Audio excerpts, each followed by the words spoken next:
ماہ سیام، ماہ غفران، ماہ قرآن، یعنی کہ ماہ رمضان المبارک ہمارے سروں پہ سایہ فگن ہو چکا ہے۔ اس ماہ مقدس کے اندر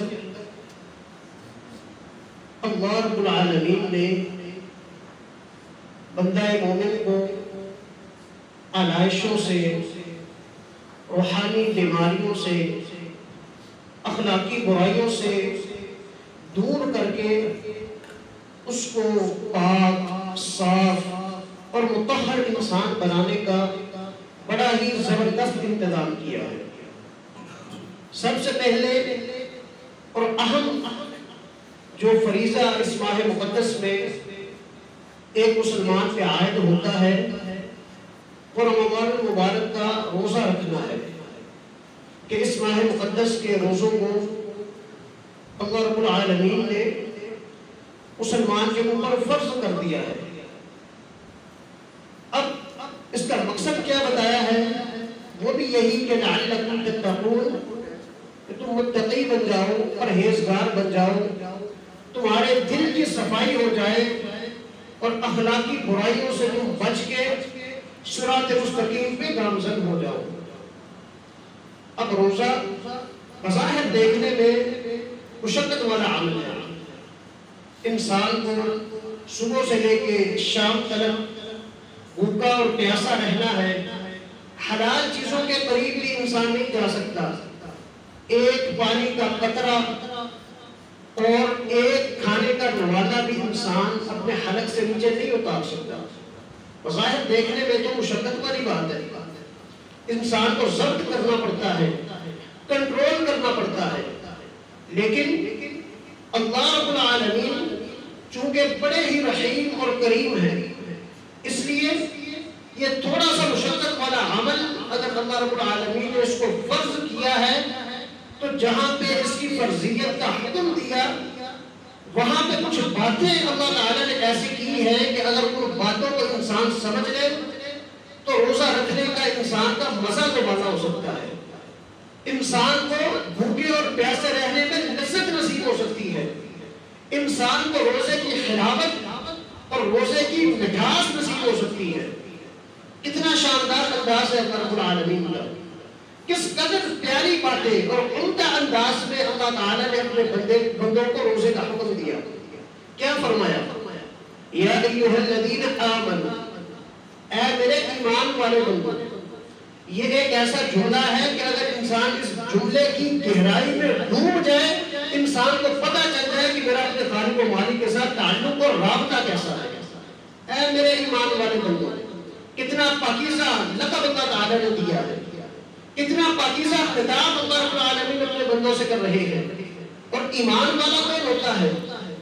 ایمان والے کی شان کیا ہوتی ہے؟ ایمان والے کا مقام کیا ہوتا ہے؟ فرمایا والذین آمنوا اشد حبا للہ، ایمان والا وہ ہوتا ہے جو کائنات کی ہر چیز سے بڑھ کے اللہ رب العالمین سے محبت کرنے والا، اللہ رب العالمین سے پیار کرنے والا ہوتا ہے۔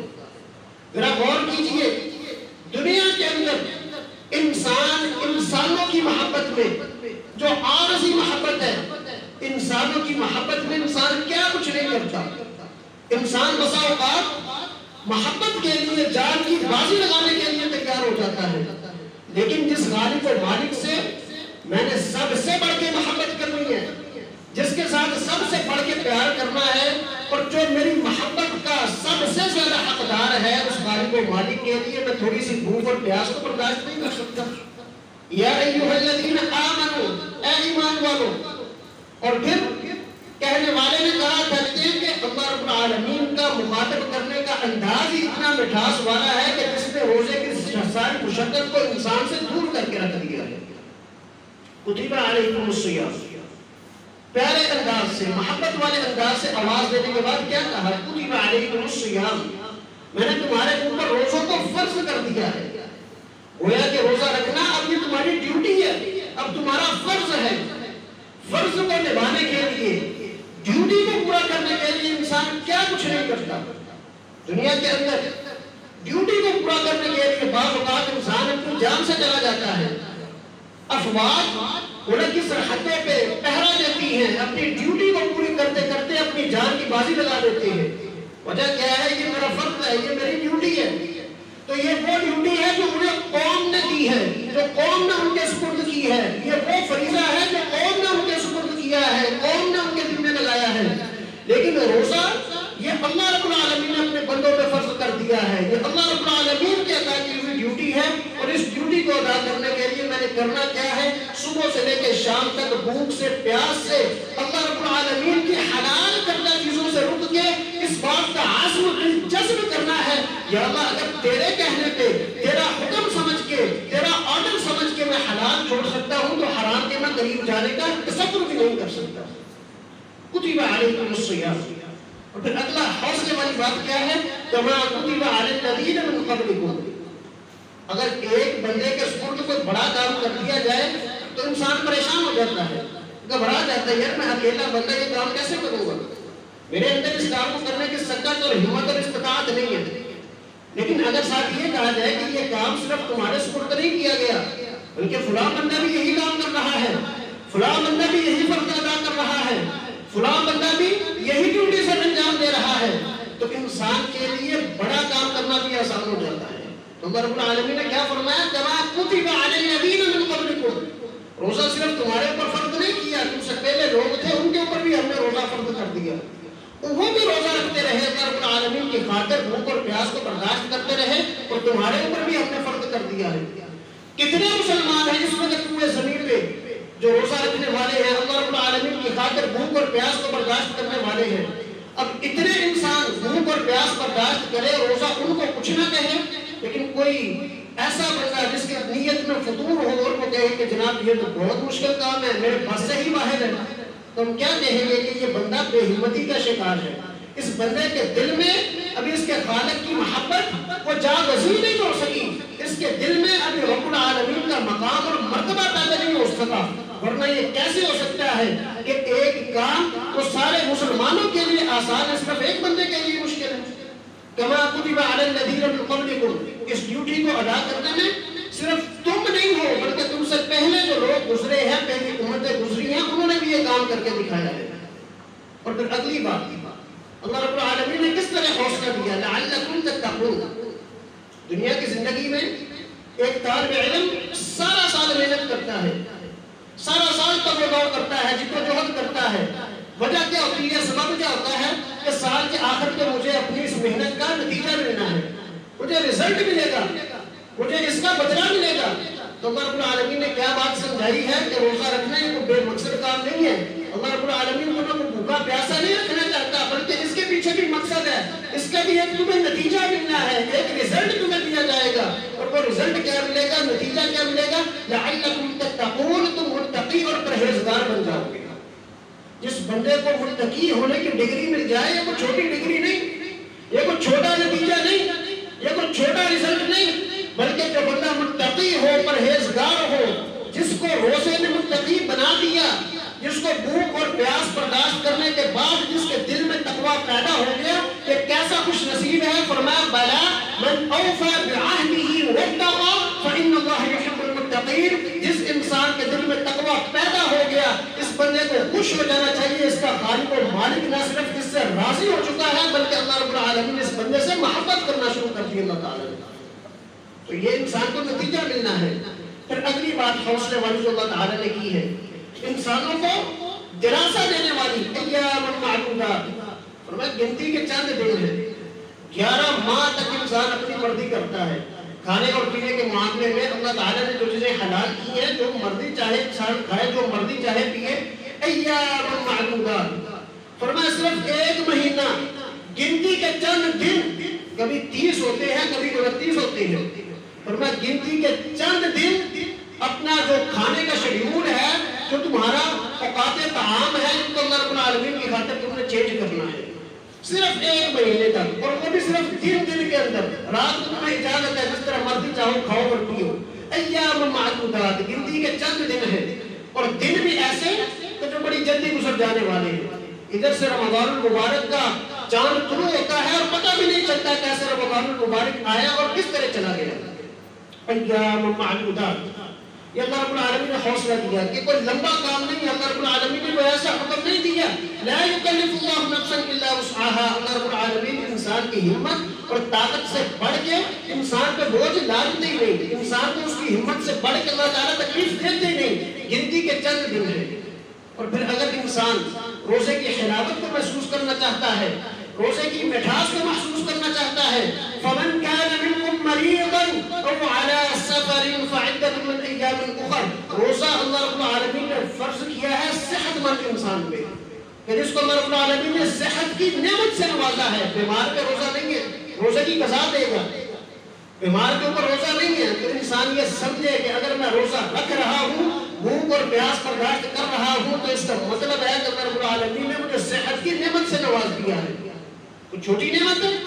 تنگ دستی اگر نہ ہو سالے کی تو تندرستی 1000 نعمت ہے، بلکہ 1000 سے بھی اوپر کائنات کی بہت بڑی بڑی نعمتوں میں سے ایک نعمت ہے کہ اللہ رب العالمین انسان کو صحت کی دولت سے مالا مال فرماتا ہے۔ مریض پہ روزہ نہیں ہے، اگر میں بھوک برداشت کر رہا ہوں، پیاس برداشت کر رہا ہوں، تو یہ بھی تو دیکھوں کہ اللہ رب العالمین نے مجھے کتنی بڑی نعمت جو صحت اور تندرستی کی نعمت ہے، اس نعمت سے اللہ تعالیٰ نے مجھے نواز دیا ہے۔ اللہ اکبر۔ نبی مکرم جناب محمد رسول اللہ صلی اللہ علیہ وسلم کا فرمایا من اصبح منکم آمنا فی سربہ معافا فی جسدہ عنده قوت یومہ فکأنما حیزت لہ الدنیا بحذافیرہا۔ فرمایا صحت کی نعمت، تندرستی کی نعمت کو چھوٹی نعمت ہے؟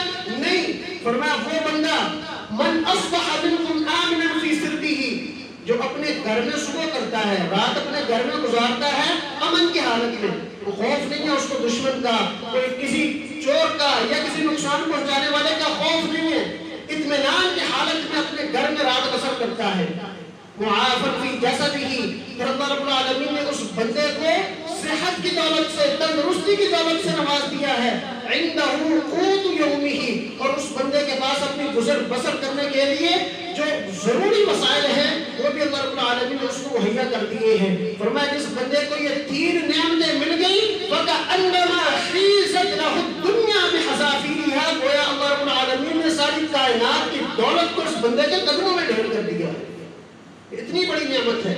فَمَنْ كَانَ مِنْكُمْ مَرِيضًا أَوْ عَلَى سَفَرٍ فَعِدَّةٌ مِنْ أَيَّامٍ أُخَرَ، اور پھر اگلی بات انسان کو حوصلہ دینے والی، انسان کو تسلی دینے والی، فرمایا وَأَن تَصُومُوا خَيْرٌ لَكُمْ إِن كُنتُمْ تَعْلَمُونَ۔ دنیا کی زندگی میں والدین اولاد کو بتاتے ہیں بیٹا یہ کام تمہارے لیے بہتر ہے، یہ کام تمہارے لیے اچھا ہے، اس کام میں تمہارا نفع ہے، اس کام میں تمہارا فائدہ ہے۔ استاد شاگرد کو بتاتا ہے بیٹا یہ کام تمہارے لیے بہتر ہے، یہ کام تمہارے لیے اچھا ہے۔ اب استاد یا والدین اپنے بچے کو یا اپنے طالب علم کو جو بات بتاتا ہے کہ اس میں تیرا فائدہ ہے، ہو سکتا ہے اس بات کے اندر اس کا واقعہ تن فائدہ ہو، یہ بھی ہو سکتا ہے کہ اس کے اندر طالب علم کا یا بچے کا نقصان ہو، لیکن جو بات اللہ رب العالمین فرما دے ہو میرے بندے اس کام میں تمہارا فائدہ ہے، تو کائنات ادھر کی ادھر ہو سکتی ہے لیکن اس بات کے اور اس کام کے اور اس عمل کے فائدے میں ذرہ برابر نقصان نہیں ہو سکتا۔ وَأَن تَصُومُوا خَيْرٌ لَكُمْ إِن كُنتُمْ تَعْلَمُونَ، اللہ فرماتے ہیں اگر تمہیں سمجھ آ جائے تو روزے کے اندر تمہارے لیے بڑا فائدہ ہے، روزے کے اندر تمہارے لیے بڑا ہی نفع اللہ تعالیٰ نے رکھ دیا ہے۔ کتنا نفع؟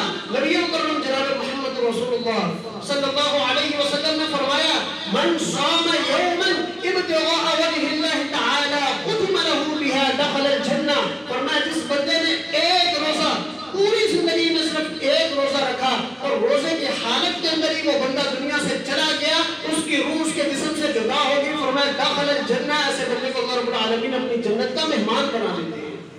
وَأَن تَصُومُوا خَيْرٌ لَكُمْ إِن كُنتُمْ تَعْلَمُونَ، فرمایا فائدہ تمہارا ہے۔ پھر اگلی بات کیسے اللہ رب العالمین سمجھا رہے ہیں، شہر رمضان الذی انزل فیہ القرآن، فرمایا روزہ رکھو، کس وجہ سے؟ اللہ رب العالمین نے تمہارے اوپر اپنی نعمتوں کی بارش کو نازل فرمایا ہے، اور بہت بڑی ایک نعمت اللہ رب العالمین نے اس مہینے میں تمہاری روحانی رہنمائی کے لیے قرآن پاک کو نازل کر دیا۔ شہر رمضان الذی انزل فیہ القرآن، ایک نعمت تمہیں ملی ہے، اس نعمت کے شکر کے طور پہ میں کسی بندے پہ احسان کروں، وہ بدلے میں شوق سے میرا کام کرتا ہے۔ آپ کسی بندے کے ساتھ حسن سلوک کریں، وہ شوق سے آپ کا کام کر دیتا ہے۔ اللہ رب العالمین فرماتے ہیں میں نے اتنی بڑی نعمت نازل فرمائی ہے، اس کے بدلے میں تم اوپر پیاس بھی برداشت نہیں کر سکتے۔ شہر رمضان الذی انزل فیہ القرآن، قرآن جیسی نعمت، قرآن جیسی دولت جو اللہ رب العالمین نے تمہیں عطا فرمائی ہے، اور کیسی دولت ہے، ھدی للناس، اس کے اندر اللہ تعالیٰ نے ہدایت رکھی ہے، رہنمائی رکھی ہے، تم نے دنیاوی زندگی کیسے بسر کرنی ہے، اپنی اخروی نجات کا سامان کیسے مہیا کرنا ہے، یہ ساری کی ساری باتوں کو اللہ رب العالمین نے کھول کھول کے بیان کر دیا۔ پھر اس سے اگلی بات فمن شہد منکم الشہر فلیصم، اگر کوئی انسان روزے کی حلاوت، روزے کی مٹھاس، روزے کی چاشنی حاصل کرنا چاہتا ہے، اللہ فرماتے ہیں فمن شہد منکم الشہر فلیصم، جو بندہ رمضان کا مہینہ پائے گا، جس کی زندگی میں رمضان کا مہینہ آئے گا، روزہ صرف کوئی رکھے گا۔ یہ کتنی بڑی بات ہے، آج ذرا غور کریں، اپنے ارد گرد نظر دوڑائے، کتنے ایسے لوگ تھے جو پچھلے رمضان المبارک میں ہمارے ساتھ نماز پڑھنے والے، ہمارے ساتھ سحری و افطاری کرنے والے، لیکن آج موجود نہیں ہیں۔ مجھے اللہ رب العالمین نے مہلت دی ہے، موقع دیا ہے، اس لیے تو میں رمضان کا روزہ رکھ رہا ہوں۔ فمن شہد منکم الشہر فلیصم، جس کی زندگی میں یہ موقع آئے گا، یہ گولڈن چانس آئے گا، روزہ رکھنا بھی اسی کو نصیب ہوگا۔ اگر اللہ رب العالمین نے ایک مرتبہ دوبارہ میری زندگی میں مجھے رمضان کا مہینہ نصیب فرما دیا ہے، تو میں نے شکرانے کے طور پہ اللہ رب العالمین کی رضا کے لیے روزہ رکھنا ہے۔ فمن شہد منکم الشہر فلیصم، اللہ اکبر، نبی مکرم جناب محمد رسول اللہ صلی اللہ علیہ وسلم کا فرمان ہے اذا قمت فی صلاتک فصلی صلاة مودع، فرمایا جب بھی تم کوئی نماز پڑھو، آخری نماز اپنی زندگی کی آخری نماز سمجھ کے پڑھا کرو۔ کوئی بھی نماز پڑھو تو زندگی کی آخری نماز سمجھو۔ تو میرے بھائیوں، سوچنے کی بات یہ ہے کہ نماز وہ فریضہ ہے جو ایک دن میں انسان 5 مرتبہ ادا کرتا ہے، اور رمضان مبارک ایسا موقع ہے کہ جو سال کے بعد انسان کے مقدر میں آتا ہے، اگر اللہ رب العالمین کا حکم ہو تو۔ اگر ہم یہ سمجھیں کہ پتہ نہیں اگلے رمضان تک میرے جسم اور میری روح کا رشتہ برقرار رہے یا نہ رہے، اگلے رمضان تک موقع ملے یا نہ ملے، اسی رمضان میں جو مجھے اللہ تعالیٰ نے موقع دیا ہے، میں نے اللہ رب العالمین کو راضی کرنا ہے۔ یرید اللہ بکم اليسر ولا یرید بکم العسر، پھر اگلی بات حوصلے والی، تسلی والی، فرمایا اللہ رب العالمین تمہارے لیے آسانیاں پیدا کرتا ہے، مشکلات پیدا نہیں کرتا۔ اللہ رب العالمین نے جو حکم تمہیں دیا ہے، جو فرض تمہارے اوپر عائد کیا ہے، اس میں تمہارے لیے مشکل نہیں ہے، بلکہ اللہ رب العالمین کی طرف سے آسانیاں ہی آسانیاں ہیں۔ یہ رمضان المبارک کا مہینہ بڑی عظمتوں والا، بڑی فضیلتوں والا، انسان کی جتنی بھی روحانی ضروریات ہیں، من جملہ روحانی ضروریات کو کامل اور مکمل طریقے سے پورا کرنے کا اللہ رب العالمین نے اس رمضان المبارک میں اہتمام کر دیا۔ ہر مسلمان کی روحانی طور پہ کیا ضروریات ہیں، کیا چیزیں اس کو چاہیے اپنی روحانی صحت کے لیے، اپنی روح کو تر و تازہ رکھنے کے لیے، اپنی روح کی بالیدگی کے لیے کیا چیزیں انسان کو چاہیے؟ سب سے پہلے ایک مسلمان کی ضرورت ہے کہ مجھے روحانی طور پہ غذا نصیب ہونی چاہیے۔ جس طرح جسمانی طور پہ انسان کو غذا کی ضرورت ہے، خوراک کی ضرورت ہے، روحانی طور پہ بھی انسان کو خوراک کی ضرورت ہے، انسان کو اپنی روح کے لیے رہنمائی کی ضرورت ہے، اور یہ ہر مسلمان کی ضرورت ہے۔ پھر دوسرے نمبر پہ ہر مسلمان کی یہ ضرورت بھی ہے اور خواہش بھی ہے کہ اللہ رب العالمین مجھے شیطان کے وسوسوں سے، شیطان کی شرارتوں سے اللہ رب العالمین مجھے محفوظ فرما لے، شیاطین کے ہتھ کنڈوں سے اللہ رب العالمین مجھے دور کر دے۔ تیسرے نمبر پہ ہر مسلمان کی زندگی کی ضرورت ہے، اس کی روحانی غذا کے لیے اور روحانی صحت کے لیے کیا چیز ضروری ہے۔ ہر انسان یہ چاہتا ہے کہ مجھ سے بڑے گناہ ہوئے، بڑی غلطیاں ہوئی، بڑی خطائیں ہوئی، اللہ رب العالمین میرا سابقہ ریکارڈ جو ہے گناہوں کا، نافرمانیوں کا، اللہ رب العالمین اس پہ معافی کا قلم پھیر دے۔ یہ بھی ہر مسلمان کی ضرورت ہے۔ چوتھے نمبر پہ ہر مسلمان کی یہ خواہش ہے، یہ تمنا ہے، یہ آرزو ہے کہ میں جو بھی نیکی کروں، ٹوٹی پھوٹی نیکی، کم در درجے کی نیکی اللہ رب العالمین مجھے ہر نیکی کا پورا پورا ثواب عطا فرما دے، ہر نیکی کا پورا پورا بدلہ عطا فرما دے، بلکہ اللہ رب العالمین ایک نیکی کا کئی گنا اجر و ثواب اللہ رب العالمین عطا فرما دے۔ 5ویں نمبر پہ ہر مسلمان کی یہ خواہش ہے، ہر مسلمان کی یہ تمنا ہے کہ میرے اوپر اللہ رب العالمین کے رحمتوں کی بارش نازل ہو جائے، اللہ رب العالمین میرے اوپر اپنے رحمت و کرم کا سایہ عطا مجھے فرما دے۔ اس کے ساتھ ساتھ 6ویں نمبر پہ ہر مسلمان کی یہ خواہش بھی ہے اور ضرورت بھی ہے، حاجت بھی ہے کہ اللہ رب العالمین سے میں جو سوال کروں، اللہ رب العالمین سے میں جو دعا کروں، اللہ رب العالمین میری دعا کو شرف قبولیت سے نواز دے۔ 7ویں نمبر پہ ہر مسلمان یہ تمنا کرتا ہے، ہر مسلمان یہ خواہش کرتا ہے کہ اللہ رب العالمین مجھے اپنے عذاب سے، جہنم کے دہکتے انگاروں سے اللہ رب العالمین مجھے محفوظ فرما دے۔ اور 8ویں نمبر پہ ہر مسلمان کی خواہش، ہر مسلمان کی تمنا، ہر مسلمان کی آرزو، وہ چھوٹا ہو یا بڑا ہو، مرد ہو یا خاتون ہو، کیا خواہش ہے کہ اگر جہنم سے آزادی مل گئی ہے تو اللہ رب العالمین مجھے اپنی جنت کا مہمان بھی بنا دے۔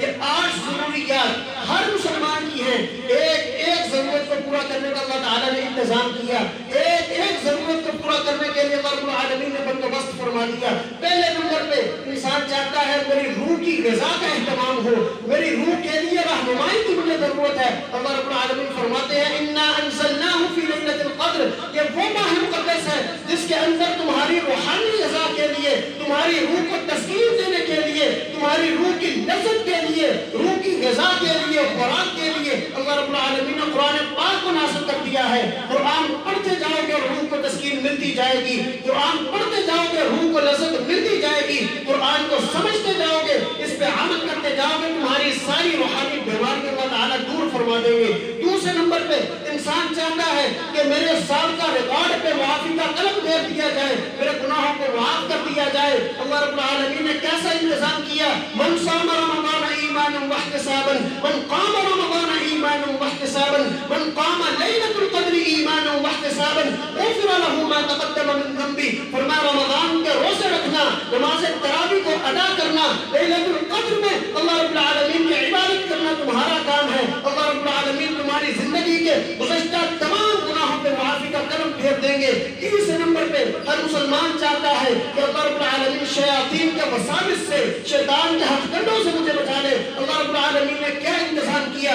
اذا كانت اول لیلۃ من رمضان صدفت الشیاطین ومرضت الجن، اللہ رب العالمین نے شیاطین کو جکڑ دیا ہے، پابند سلاسل کر دیا ہے، اب شیطان انسانوں کو وساوس کے اندر مبتلا نہیں کر سکتے۔ چوتھے نمبر پہ ہر انسان یہ خواہش کرتا ہے کہ اللہ رب العالمین میری نیکی کا پورا پورا بدلہ عطا فرمائے۔ کیسا اللہ رب العالمین نے اہتمام کیا کہ پورا پورا بدلہ نہیں بلکہ فرمایا لیلۃ القدر خیر من الف شہر، اس ماہ مقدس کے اندر میں نے ایک رات ایسی رکھ دی ہے کہ اس رات کے اندر جو بندہ عبادت کر لیتا ہے 1000 سال کی عبادت اللہ رب العالمین نے اس رات کو بنا دیا ہے۔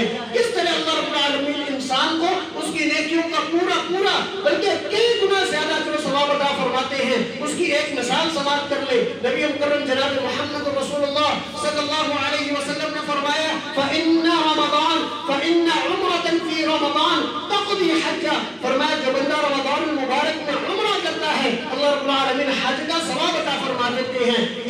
ایک نیکی کا کئی گنا تک اللہ تعالیٰ نے اجر و ثواب کا انتظام کر دیا۔ پھر ہر انسان کی یہ خواہش ہے کہ میرے اوپر رب کی رحمتوں کا سایہ ہو، اللہ رب العالمین کی رحمت کی بارش میرے اوپر برس جائے، مجھے ایک لمحے کے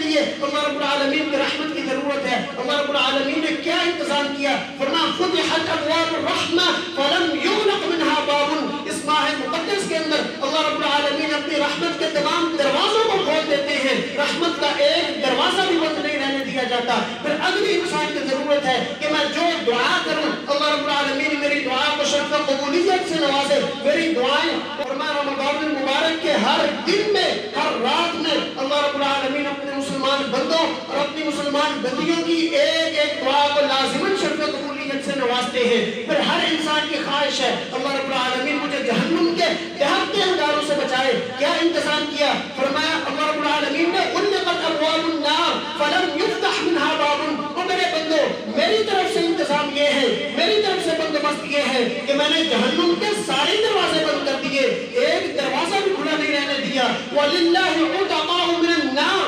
وَذَلِكَ فِي كُلِّ لَيْلَةٍ۔ فرمایا رمضان المبارک کی ہر رات میں اللہ رب العالمین اپنے بندوں کو جہنم سے آزادی نصیب فرما دیتے ہیں۔ پھر آخری خواہش، آخری تمنا، آخری آرزو، اللہ رب العالمین ہمیں اپنی جنت کا مہمان بنا دے، جنت اللہ رب العالمین ہمارے نام الاٹ کر دے۔ اللہ رب العالمین فرماتے ہیں فتحت ابواب الجنہ، اے میرے بندے آؤ، میں نے اپنی جنت کو سجا دیا ہے، میری جنت تمہاری منتظر ہے، میں نے سارے کے سارے دروازے کھول دیے ہیں۔ فلم یغلق منہا باب، ایک دروازہ بھی جنت کا میں نے بند نہیں رہنے دیا۔ آؤ، میری جنت تمہارا انتظار کر رہی ہے، میرے احکامات پہ عمل کرتے جاؤ، روزے رکھتے جاؤ، قیام اللیل کرتے جاؤ، توبہ و استغفار کرتے جاؤ، صدقہ و خیرات کرتے جاؤ، نیکیوں میں سبقت لیتے جاؤ، اللہ رب العالمین کی جنت کے مہمان بن جاؤ۔ اللہ رب العالمین سے میری دعا یہ ہے کہ اللہ رب العالمین ہمیں اس ماہ مقدس سے پوری طرح استفادہ کرنے کی توفیق عطا فرما دے۔ اللہ رب العالمین ہمیں نیکیوں کے اندر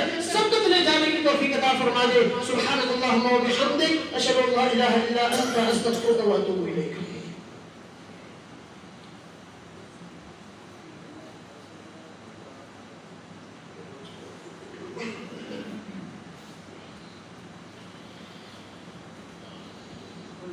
إن الحمد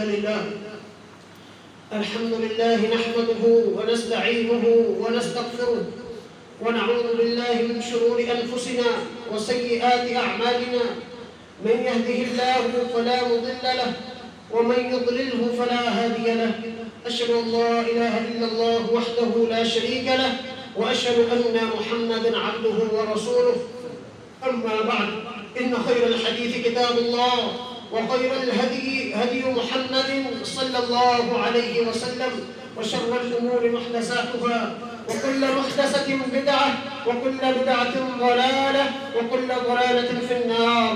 اللهم اغفر لنا وللمؤمنين والمؤمنات والمسلمين والمسلمات الأحياء منهم والأموات، ربنا لا تؤاخذنا إن نسينا أو أخطأنا، ربنا ولا تحمل علينا إصرا كما حملته على الذين من قبلنا، ربنا ولا تحملنا ما لا طاقة لنا به، واعف عنا واغفر لنا وارحمنا، أنت مولانا فانصرنا على القوم الكافرين۔ اللهم إنا نسألك موجبات رحمتك وعزائم مغفرتك والغنيمة من كل بر والسلامة من كل إثم، اللهم لا تدع لنا ذنبا إلا غفرته، ولا هما إلا فرجته، ولا دينا إلا قضيته، ولا مريضا إلا شفيته، ولا حاجة هي لك رضا إلا قضيتها يا أرحم الراحمين۔ إن الله يأمر بالعدل والإحسان وإيتاء ذي القربى وينهى عن الفحشاء والمنكر والبغي، يعظكم لعلكم تذكرون، اذكروا الله يذكركم وادعوه يستجب لكم، ولذكر الله تعالى أعلى وأولى وأهم وأتم وأكبر۔ سبحان ربك رب العزة عما